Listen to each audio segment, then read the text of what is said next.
No, the United States does not have an official emperor.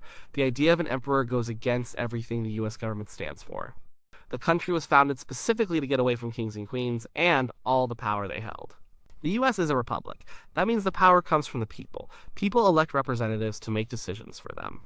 It is not a monarchy, and it is not an empire ruled by a single all-powerful person. The head of the US government is the president, but the president is not an emperor. Their power is very limited. The system is set up to prevent any one person from ever having too much control. This is a core idea that shapes everything about how the US works. The answer to whether the United States has an official emperor is a clear and resounding no. There is no emperor of the United States. This is a fundamental point about the nation's identity and its system of government. The very idea of an emperor runs counter to the principles on which the country was founded. When the American colonies declared independence from Great Britain, they were rejecting the rule of a king, King George III. They wanted to create a system where power rested with the people, not with a single inherited ruler. The United States operates as a republic. This means that the ultimate power is held by the people. The people then elect representatives to govern on their behalf. It is also often called a representative democracy.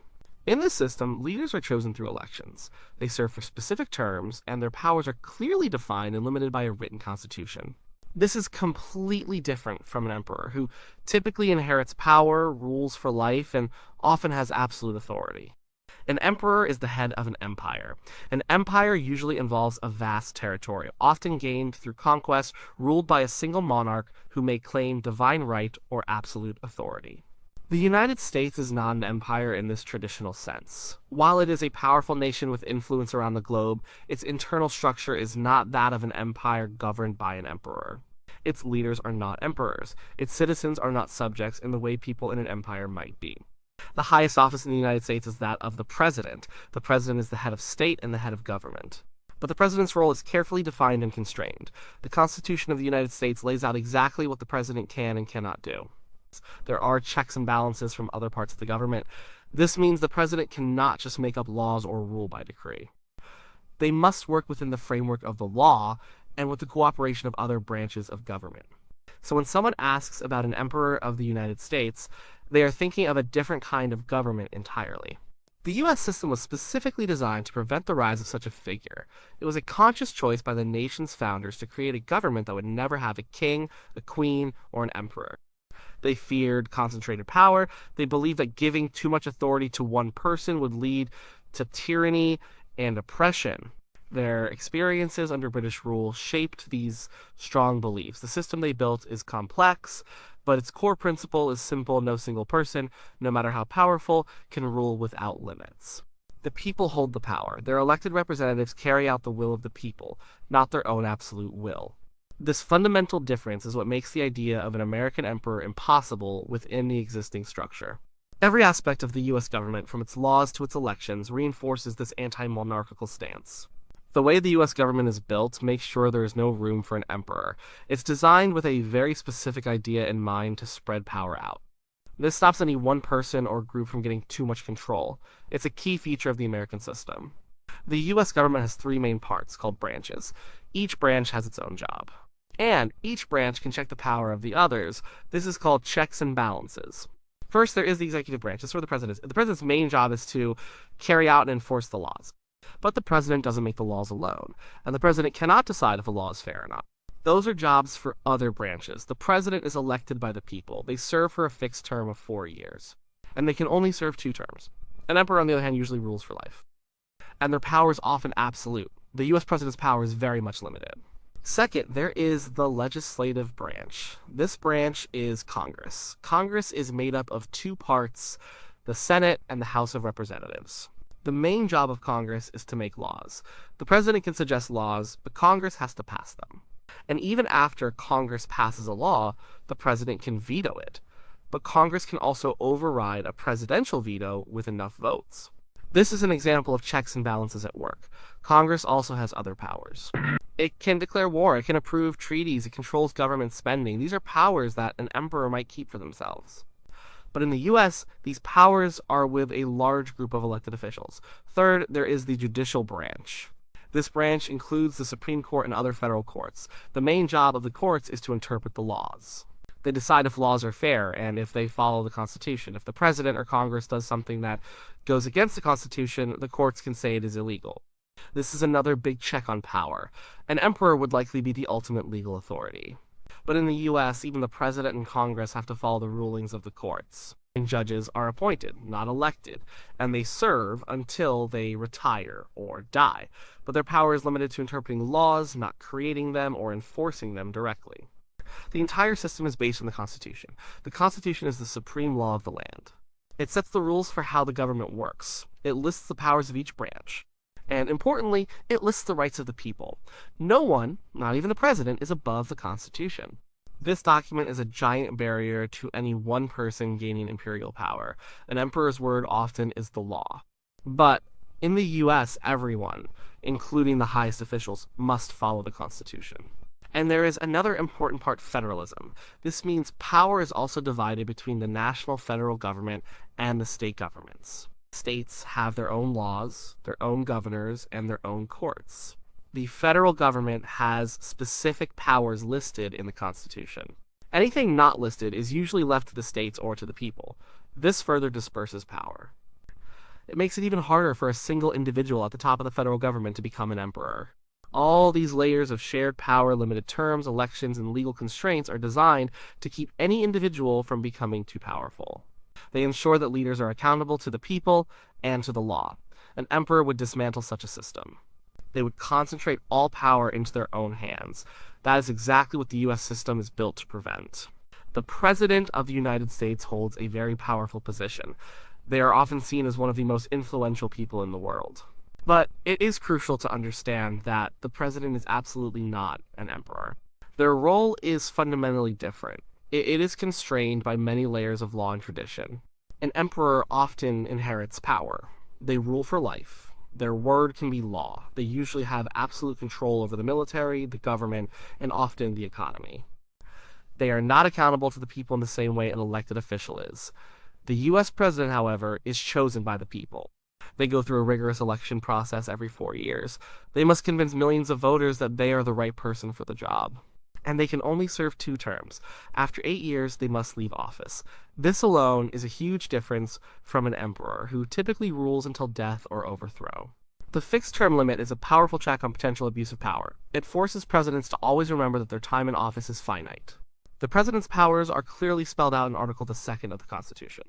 They are the commander-in-chief of the armed forces. They can make treaties with other countries, but the Senate must approve them. They appoint ambassadors, cabinet members, and federal judges, but again, the Senate must confirm these appointments. They can grant pardons, they can veto laws passed by Congress. These are significant powers, no doubt. But each one comes with a check or a limit. Take the military, for example. The president commands it, but only Congress can declare war. Congress also controls the funding for the military, so the president cannot simply wage war on a whim without congressional approval and financial support. This prevents a president from acting as an imperial warlord or consider appointments. A president might want to fill government positions with people loyal only to them. But the Senate must agree to these appointments. If the Senate believes the nominee is unqualified or unsuitable, they can reject the president's choice. This forces the president to consider broader consensus and not just personal loyalty.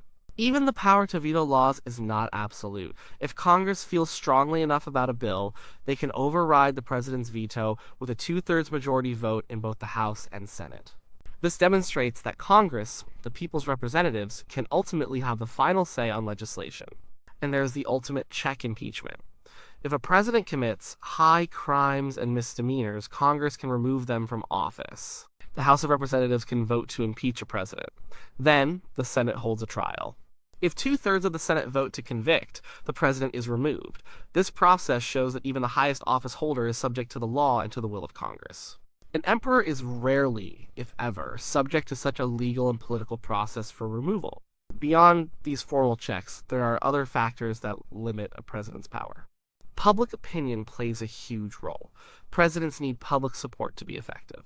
The media scrutinizes every action. Political parties offer opposition and debate.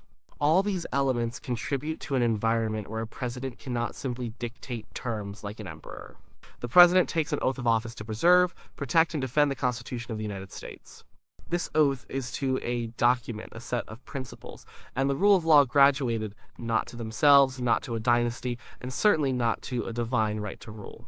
This commitment to the Constitution is the very essence of why the U.S. president is not, and cannot be, an emperor. Their power comes from the people and is held in trust, within defined limits. To really understand why the U.S. has no emperor, you have to look back at how the country started. The United States was born out of a rebellion against a king. This history is crucial. The memory of British monarchy and its perceived abuses shaped the entire framework of the new American government. In the 1700s, the American colonies were under the rule of King George III of Great Britain. The colonists felt that the king and the British Parliament were treating them unfairly. They were taxed without having any say in the laws, no taxation without representation. Their trade was controlled. Their rights as Englishmen, they felt, were being ignored. The king was seen as a distant ruler who didn't care about their needs or freedoms.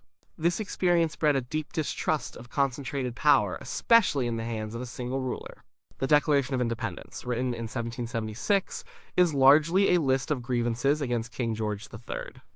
It accused him of tyranny and of attempting to establish an absolute tyranny over these states.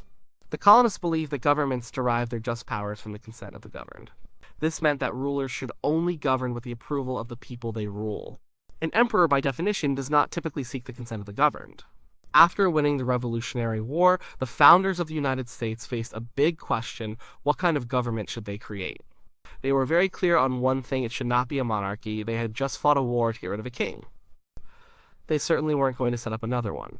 The first attempt at a national government, the Articles of Confederation, was very weak.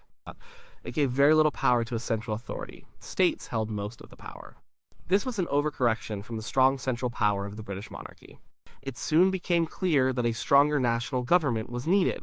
So, in 1787, leaders gathered for the Constitutional Convention. Their goal was to create a new, stronger government, but they still had that deep fear of tyranny. They were determined to prevent any future leader from becoming too powerful, like a king or an emperor. This fear shaped many of the key features of the Constitution. They created the three branches of government with checks and balances to divide power. They established fixed terms for elected officials so no one could rule for life. They gave the power to make laws to a representative body, Congress, not to one person. They insisted on a written constitution that would define and limit the powers of government. They believed in the rule of law, meaning everyone, including leaders, must follow the law. And they spent a lot of time debating the role of the chief executive. Some feared a strong president might become a king. Others argued that a weak executive would make the government ineffective. They settled on a president with significant but carefully limited powers, accountable to the people and to other branches of government. George Washington, the first president, famously stepped down after 2 terms, setting a precedent that was later enshrined in the Constitution. This was a powerful statement against perpetual rule and monarchy. The founders' philosophy was rooted in the Enlightenment ideas of individual rights, liberty, and popular sovereignty. These ideas stood in stark opposition to the concept of an emperor, who often ruled by divine right and exercised absolute authority over subjects. The American experiment was about creating a government for the people, by the people. It was a radical departure from the monarchical systems prevalent in much of the world at the time. This historical context is the bedrock of why the U.S. remains a republic without an emperor. To truly understand why the U.S. cannot have an emperor, it helps to be clear about what an emperor actually is. An emperor is generally understood as a sovereign ruler of an empire. This usually means they have supreme and absolute authority. This power is often inherited, not earned through elections, and it is usually for life. First, hereditary rule. Emperors typically come from a royal family or a dynasty. Power passes down from parent to child or within a ruling family. This is how empires sustain themselves. The ruler is not chosen by the people. They are born into the role. In the U.S., every leader, from the president down to local officials, is elected. They must convince voters to choose them. This is a fundamental difference. The idea of a president passing their office to their child is unthinkable and unconstitutional in the U.S. Second, absolute power. An emperor often has ultimate authority. Their word can be law. They might control all aspects of government, including the military, the courts, and the economy, without significant checks or balances. They might not be accountable to anyone but themselves, or perhaps to a divine power. The U.S. system, as we've seen, is built on limited government. The president's powers are specific. They are balanced by Congress and the courts. No U.S. leader has absolute power. They must follow the Constitution and the laws. They are accountable to the people through elections and to Congress through oversight and impeachment. Third, divine right or similar justification. Many emperors in history claimed their authority came from a god or from a special destiny. This gave their rule a sacred quality, making it difficult for anyone to challenge them. In the U.S., leaders gain their legitimacy from the people. The Constitution starts with "we the people." There is no claim of divine right for any U.S. official. Their power comes from the consent of the governed, not from any higher spiritual authority. Fourth, rule over an empire. The term emperor implies rule over an empire. Historically, empires were often formed through conquest and maintained through military might. They typically had diverse populations, sometimes not even sharing a common culture or language, brought together under one dominant power. While the U.S. is a powerful nation with a global presence, it is structured as a republic of states. The individual states retain significant sovereignty. Citizens have rights that cannot be taken away by the federal government. The U.S. does not rule over conquered territories in the same way traditional empires did. It is a union of states, not an imperial dominion. Sometimes people use the term empire more loosely to describe a powerful nation that influences other countries. But this is different from having an official emperor as head of state. The U.S. has never had a single hereditary absolute ruler. Its system is explicitly designed to prevent such a figure from ever taking power.